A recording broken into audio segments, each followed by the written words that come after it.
Advocate high court Lahore, ممبر مرکزی مسجد شورا جمعیت Ulema Islam Pakistan, deputy general secretary جمعیت علماء اسلام پنجاب۔ شہباز گجر صاحب ایک ماہر قانون ہیں، لہذا ان سے قانون کی باتیں ہوں گی اور ان سے ہم یہ انفارمیشن لینا چاہ رہے ہیں کہ سر یہ بتائیے گا کہ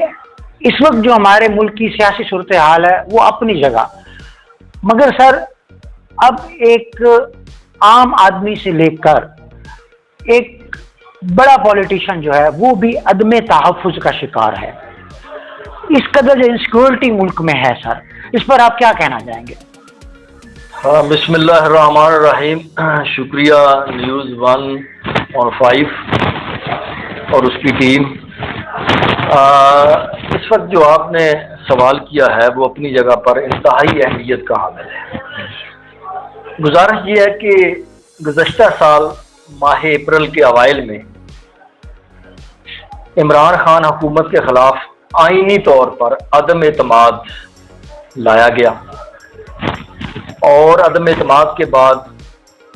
پی ڈی ایم اور اس کے اتحادیوں کی حکومت معرض وجود میں آئی،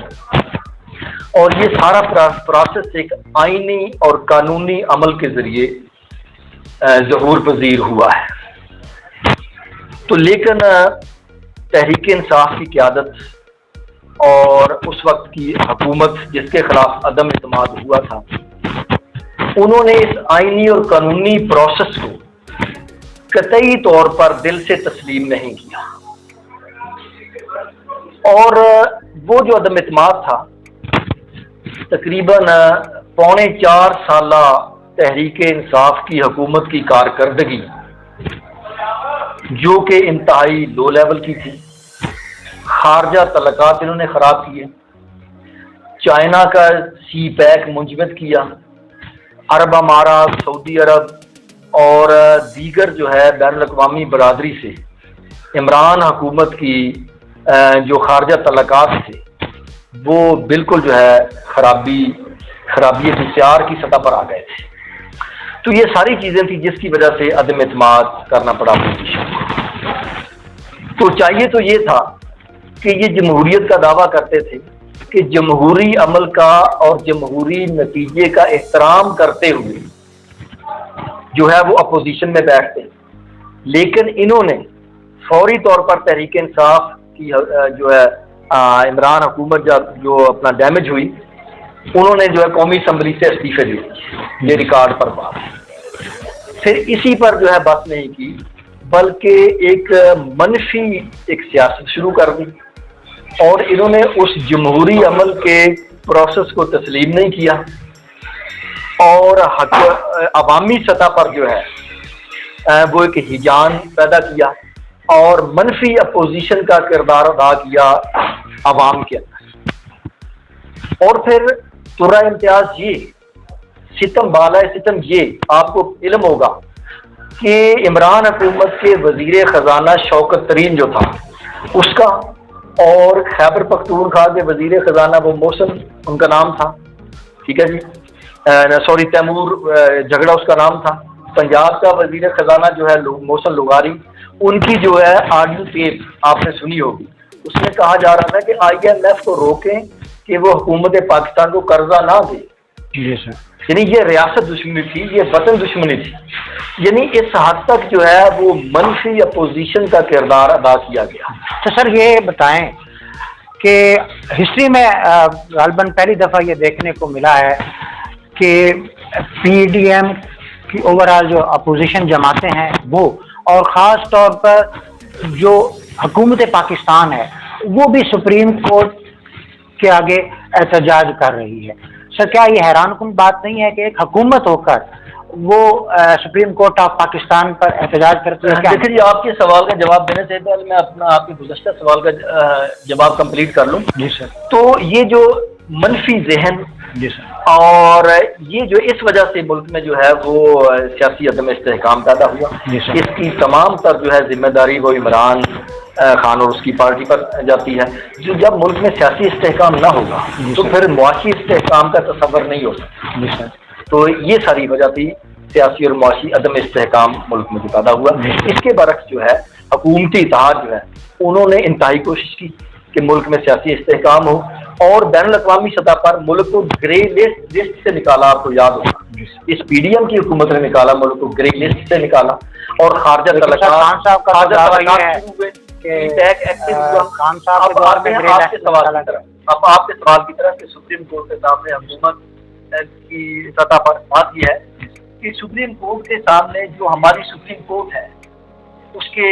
چیف جسٹس اور ان کے چند دیگر ججز جو ہیں انہوں نے عرصہ 1 سال سے جو ہے وہ آئین و قانون کو پس پشت ڈالتے ہوئے یک طرفہ ٹریفک چلائی ہوئی تھی عمران خان صاحب کی حکومت جو ہے ان کی پارٹی کے حق میں، اور وہ آئین اور قانون کے کسی پیمانے پر پورا نہیں اترتی۔ بالخصوص جو ہے پچھلے گزشتہ برس جو ہے آئین کی دفعہ 63A جو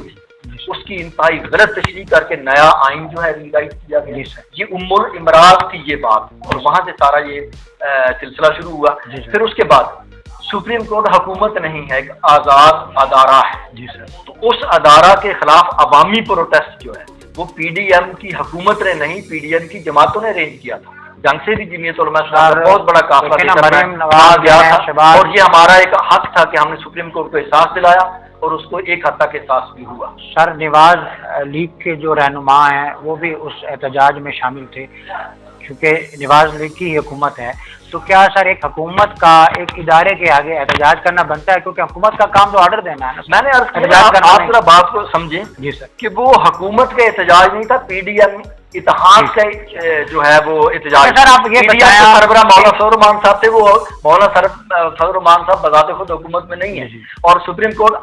ادارہ ہے، حکومت کا ادارہ نہیں، آزاد ادارہ۔ ایک آزاد ادارے کے خلاف پی ڈی ایم سیاسی جماعتوں کا ایک جو ہے پرامن احتجاج، آپ نے دیکھا ہوگا کہ ہمارے 10,000 جمعیت علماء اسلام کے رضاکار انصار الاسلام کے وہاں تھے، اور سپریم کورٹ کے پھولوں کا پہرا اور حفاظت بھی ہم نے کی ہے۔ ایسا پرامن احتجاج جو ہے وہ ہمارا آئینی اور جمہوری حق ہے، وہ دنیا میں کہیں نہیں ہوا، اور اس کا میرا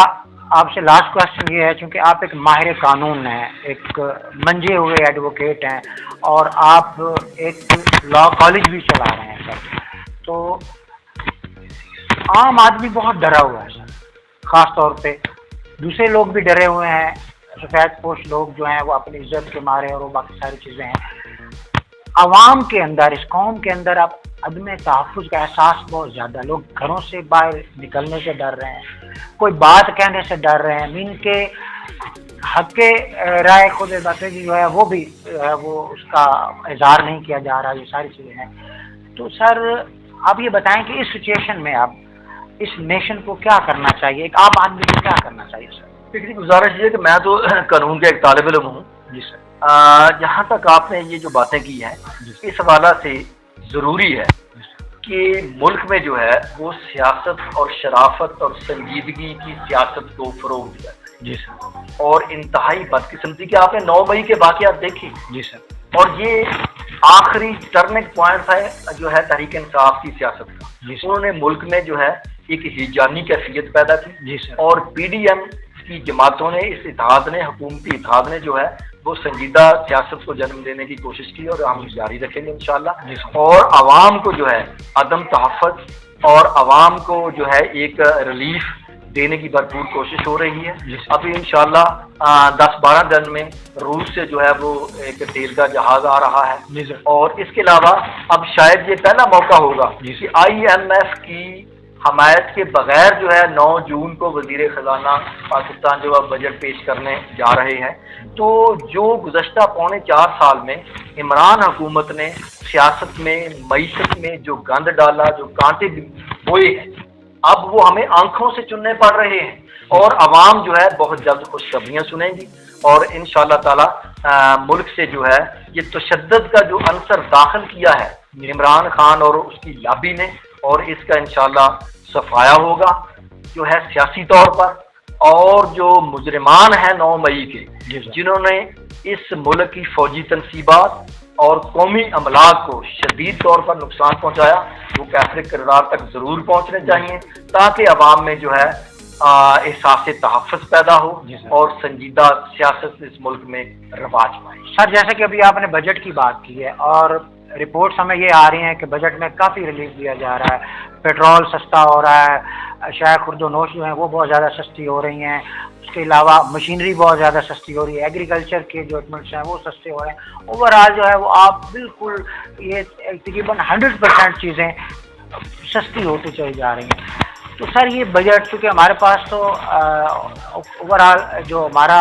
اکاؤنٹ بیلنس ہے پاکستان کا وہ تو ابھی اس لیول پر نہیں ہے کہ قوم کو اتنے ریلیف دیا جاتا، لیکن یہ کیا جادو کی چھڑی ہے، اور کیا اس جادو کی چھڑی سے کیا لانگ ٹائم اس قوم کو جو ہے وہ ریلیف دیا جائے گا، یا صرف ایک جسٹ ایک لالی پاپ ہے جو کچھ عرصے تک ہوگا اور اس کے بعد پھر جو ہے وہ ہماری معاشی صورتحال ویسی کی ویسی ہو جائے گی؟ دیکھیں جی، اللہ کرے لانگ ٹائم جو ہے سارے معاملات مشتہر ہوں۔ گزارش یہ ہے کہ گزشتہ تقریباً 74 سال میں کچھ 27,000 ارب روپیہ قرضہ لیا گیا مختلف حکومتوں اور مارشل لاؤں کے دور میں۔ جی سر۔ صرف عمران حکومت کے دور میں جو ہے وہ تقریباً 21,000 ارب روپیہ قرضہ لیا۔ اب اس کا بھی موازنہ کریں، اور اس کے بعد پھر جو ہے جاتے جاتے جو ہے عمران حکومت نے جاتے جاتے وہ بارودی سرنگیں جو بچھائی، خود کہہ رہے کہ ہم نے بارودی سرنگیں بچھائی، جسے اس حکومت کی راہ میں پی ڈی ایم کی حکومت کی راستے میں شیخ رشید نے بھی یہ بات کہی ہے، ایڈمٹ کی ہے۔ تو اس حوالے سے جو معیشت میں انتہائی گراوٹ پیدا ہوئی ہے، اس میں بلا شبہ مختلف ادوار میں مختلف لوگ ذمہ دار ہیں، لیکن اس میں بہت زیادہ ذمہ داری عمران حکومت پر ڈالنی جانی چاہیے، اور اب جو ہے معیشت کا قبلہ انشاءاللہ درست ہونا شروع ہو جائے گا۔ اور جہاں تک بجٹ کی بات ہے کہ موجودہ دستیاب صورتحال میں میں سمجھتا ہوں جس قسم کی خبریں آ رہی ہیں بجٹ کے حوالے سے، وہ تو غنیمت کی بات ہے۔ جی سر۔ تو بجٹ جو ہے تو، لیکن یہ ہے کہ بجٹ کے بعد پھر منی بجٹ نہیں آنے چاہیے، آئندہ انتخابات بھی قریب ہیں، عام آدمی کو آئندہ بجٹ میں ریلیف ملنا چاہیے، اور اس حوالے سے جو ہے ٹیکس نیٹ ورک کو وسیع کرنا چاہیے، اور جو امیر لوگ ہیں، جو جاگیردار لوگ ہیں، ان پہ جو ہے ٹیکس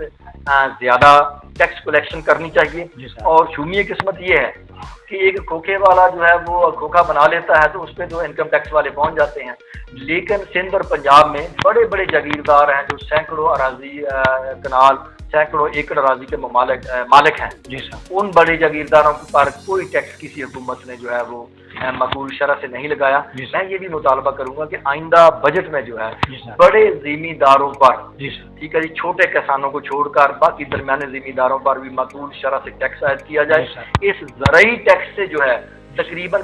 پنجاب اور سندھ میں جو ہے وہ 2 کھرب روپے سے زائد جو ہے وہ انکم ہو سکتی ہے۔ اس لیے بجٹ میں عام آدمی کو ریلیف ملنا چاہیے، اور ہم توقع کرتے ہیں موجودہ جو ہے وزیر خزانہ اس کی حکومت سے کہ عام آدمی کو ریلیف دینے کے لیے وہ ضرور اقدامات کریں گے، اور ہمیں اس وقت جو ہے حکومتی اتحاد سے بڑی امیدیں ہیں، اور منفی سیاست کا دور ختم ہو رہا ہے، اور 9 مئی ثانیہ کے کرداروں کو بھی کیسے کردار تک پہنچنا چاہیے۔ پوری قوم جو ہے اس حوالے سے 9 مئی کے ثانیہ کے حوالے سے پاک فوج کے ساتھ ہے، اور اس کی ہم مذمت کرتے ہیں جو فوجی تنصیبات پر ہوا، قومی املاک کے ساتھ ہوا۔ اب تو جو ہے یہ تحریک انصاف کے چہرے سے مکمل طور پر جو ہے وہ نقاب اتر چکا ہے، اور آئندہ بہت جلد جو ہے تحریک انصاف تاش کے پتوں کی طرح بکھر رہی ہے، جیسے آپ روز دیکھ رہے ہیں، اور منفی سیاست کا باب بند ہونے والا ہے۔ تھینک یو ویری مچ سر، بہت شکریہ جی۔ ناظرین، یہ تھے ہمارے ساتھ چودھری شہباز گجر، ایڈوکیٹ، ہائی کورٹ لاہور، ممبر مرکزی مسجد شورا جمعیت Ulema Islam Pakistan, deputy general secretary جمعیت علماء اسلام پنجاب۔ انہوں نے ہمیں ملکی سیاسی صورتحال اور خاص طور پر عوام جو عدم تحفظ کا شکار ہے اس پر بہت خوبصورت انداز میں رہنمائی فرمائی۔ انہی الفاظ کے ساتھ پروگرام کام کی بات کے پروڈیوسر ایس ڈی اداس کو میزبان آصف اقبال کے ساتھ اجازت دیجیے۔ اللہ نگہبان۔